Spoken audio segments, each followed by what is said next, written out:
Welcome to grooming tricks. Viewers, आज हम बहुत ही ज़्यादा इंटरेस्टिंग टॉपिक डिस्कस करेंगे जो कि एसेट्स है। एसेट्स के बारे में हम प्रीवियस अपने वीडियोस में पढ़ चुके हैं। अ यूज़फुल और वैल्यूएबल थिंग और person of a business is called asset. किसी भी बिजनेस का एक यूज़फुल और वैल्यूएबल थिंग या पर्सन जो है वो एसेट होता है, लेकिन हमने अभी तक इसकी काइंड्स के बारे में नहीं पढ़ा है। So today we are going to learn about the kinds of assets कि किस तरह की होती हैं, क्या क्या काइंड्स हैं। तो आज हम ये सब काइंड्स पढ़ेंगे।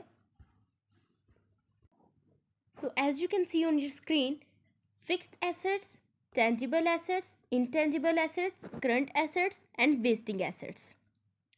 इसके अलावा भी कुछ टाइप्स हैं: फिक्टिशियस एसेट्स, क्विक और liquid assets, real assets, non operating assets and at the end operating assets. तो अब हम इन सबको इंडिविजुअली स्टडी करते हैं। सबसे पहले है fixed assets. Assets which have long life and bought for use in business for a long period. वो एसेट्स, वो असासे जो बिजनेस में लंबे अरसे तक इस्तेमाल करने के लिए खरीदे जाते हैं ताकि वो बिजनेस को जो है प्रॉफिट दें, फिक्स्ड एसेट्स कहलाते हैं। इसकी एग्जांपल है लैंड एंड बिल्डिंग। अब आप ये देखें कि जो लैंड है वो बहुत ही एक इम्पोर्टेंट एसेट होता है। हर चीज़ की डेप्रिसिएशन होती है, हर एसेट की डेप्रिसिएशन होती है, लेकिन सिर्फ एक चीज़ है जिसकी एप्रिसिएशन होती है, और वो होती है लैंड। ज़मीन की कीमत कभी भी कम नहीं होती, वो हमेशा बढ़ती रहती है, वक्त के साथ साथ वो बढ़ती रहती है। तो आपका बिजनेस है, आपके पास अपनी बिल्डिंग के लिए, अपनी कंपनी के लिए आपकी अपनी लैंड है, तो ये तो एक बहुत ही ज़बरदस्त एसेट होता है। आप पूरी ज़िंदगी उसको इस्तेमाल करते नहीं, उसमें कभी डेप्रिसिएशन भी नहीं होगी। नेक्स्ट है हमारे पास tangible assets. Assets which have physical existence and can be seen, touched and felt. वो एसेट्स, वो असासे जो फिजिकली एग्जिस्ट करते हैं और वो सीन भी होते हैं, देखा जा सकता है, उनको टच भी किया जा सकता है, और फेल्ट भी होते हैं, महसूस भी होते हैं। वो टेंजिबल एसेट्स होते हैं। Example land and building. Same, land को आप देख सकते हैं, महसूस कर सकते हैं, टच कर सकते हैं, वो फिजिकली एग्जिस्ट करती है। बिल्डिंग का भी सेम है, तो वो टेंजिबल एसेट्स होते हैं। Next, intangible assets. Assets which have no physical existence and cannot be seen, touched and can be felt. Tangible और इनटेंजिबल में बस इतना सा डिफरेंस है कि इनटेंजिबल एसेट्स जो हैं वो सिर्फ फेल्ट होते हैं, वो फिजिकली एग्जिस्ट नहीं करते हैं, वो देखे नहीं जा सकते, वो टच नहीं किए जा सकते हैं, but they can be felt. तो इसकी एग्जांपल है हमारे पास गुडविल एंड ट्रेडमार्क। गुडविल होती है किसी भी बिजनेस का अच्छा नेम। अब कि आपकी कंपनी हो और आप उसको सेल कर रहे हैं, उसकी एक गुडविल है, उसकी एक अच्छी रेपुटेशन है मार्केट में, तो आप उसको जब सेल करते हैं तो आप गुडविल के पैसे भी ले सकते हैं जिसको आप सेल कर रहे हैं। इस चीज़ के भी उससे पैसे लिए जा सकते हैं, सिर्फ कंपनी बेचने के लिए नहीं, पैसे ही नहीं लिए जाते। इसके अलावा ट्रेडमार्क जो होता है, जिसके मैकडोनल्ड्स वालों का एम है, उनका ट्रेडमार्क है। Current assets, assets which have long life and can be converted into cash. जो लंबे अरसे तक रहते हैं, एग्जिस्ट करते हैं और कभी भी कैश में कन्वर्ट किए जा सकते हैं। एग्जाम्पल है स्टॉक। स्टॉक कैसे एग्जाम्पल हो सकती है करंट एसेट्स की? फॉर एग्जाम्पल आपका बिजनेस है बैट्स का। अब आपने उसका अच्छा खासा स्टॉक जो है वो रखा हुआ है अपने पास। किसी भी टाइम पे आपको ज़रूरत होती है, आप अपना वो स्टॉक सेल कर देते हो। आप देखें कि किसी भी टाइम उसको सेल किया और वो जो सारा स्टॉक था कन्वर्टेड इनटू कैश हो गया, उसको आपने कैश में चेंज कर दिया, तो वो एक करंट एसेट है। नेक्स्ट है, और करंट एसेट्स को हम सर्कुलेटरी और फ्लोटिंग एसेट्स भी बोलते हैं। नेक्स्ट है हमारे पास wasting assets. Assets whose value gradually reduce and finally exhausted completely.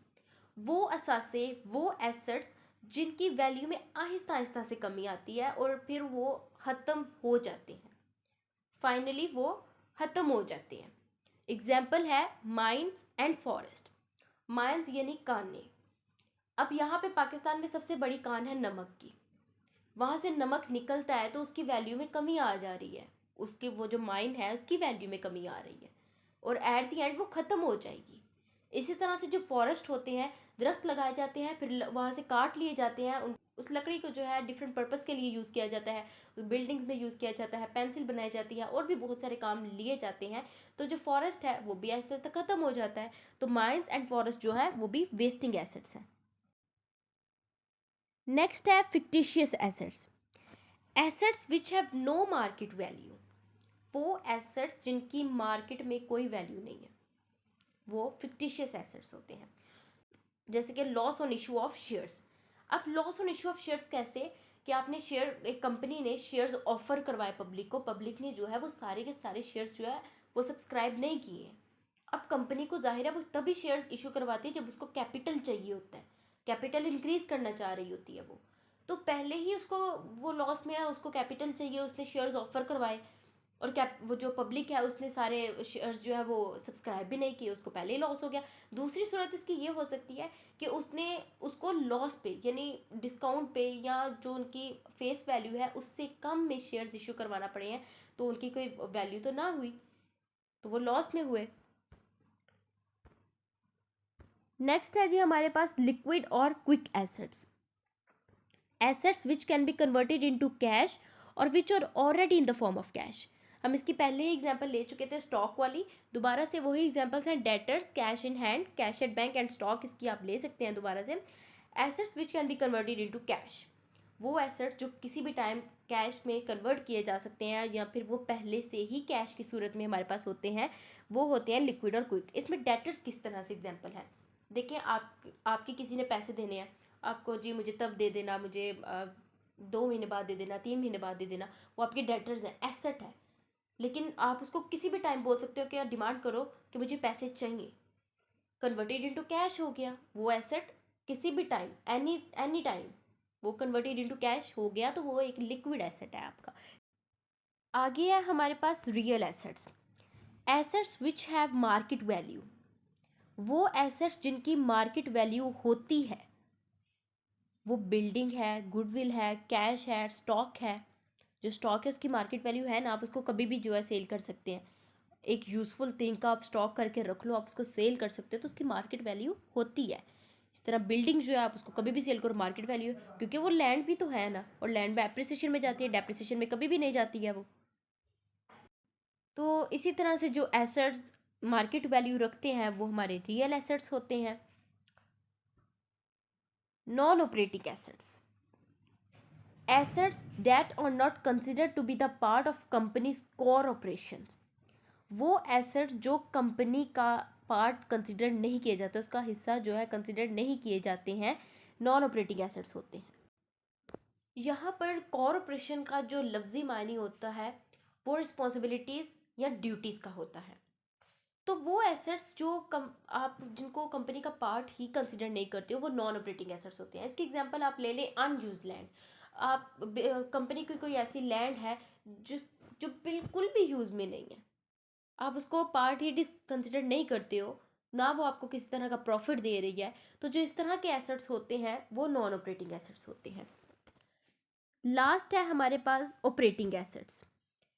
Assets of a company that contribute to generate revenue. Revenue बोलते हैं इनकम को, तो वो एसेट्स जो रेवेन्यू जनरेट करने में कंपनी को मदद देते हैं, यानी इनकम बनाने में मदद देते हैं, वो ऑपरेटिंग एसेट्स होते हैं। एग्जाम्पल है कैश और गुडविल। कैश की एग्जाम्पल इस तरह कि आप जितना उसमें इन्वेस्ट करते जाओ अपनी कंपनी में, वो आपको रिटर्न में उतना ही प्रॉफिट देती है। गुडविल भी, गुडविल आपकी बनी हो, आपकी कंपनी का एक अच्छा नाम हो, तो आपको प्रॉफिट, ऑब्वियसली आपको प्रॉफिट देगा वो।